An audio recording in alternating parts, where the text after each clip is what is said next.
ధన్యవాదాలు. మళ్ళీ కృష్ణ గారితో నేను తక్కువ కాలంలో ప్రయాణం చేశాను, కానీ పెద్ద పదవి నాకు అప్పచెప్పారు. చాలా పెద్ద బాధ్యతగా ఉన్నది. ఇక్కడికి వచ్చిన తర్వాత నాకు అనిపించిందండి, మన కాపులందరూ రిజర్వేషన్లు ఏంటి, ఏదైనా పోరాటం సాధించగలమన్న ఒక అభిప్రాయం కలిగింది.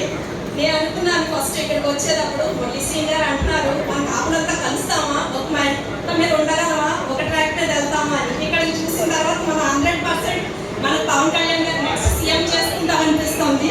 నేను జనసేన కాపులు ఏంటో సత్తా చూపిద్దామండి.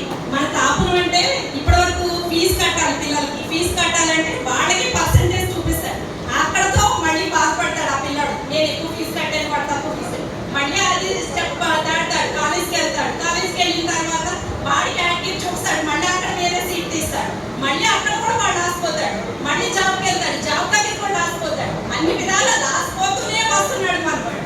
ఎక్కడో ఏదో కూపన్ చేసుకుంటాడు, రేపు పొద్దున అమ్మాయిని ఇవ్వనంటాడు. ఎన్ని రకాలకి ఎన్ని ఇబ్బందులు పడుతున్నా మన కాపులు ఇప్పటికీ కలిసి కట్టుగా రావట్లేదు. ఇప్పుడు మురళీ కృష్ణ గారు చూస్తే తీసుకొస్తారు కంపల్సరీ, మనందరం పైకి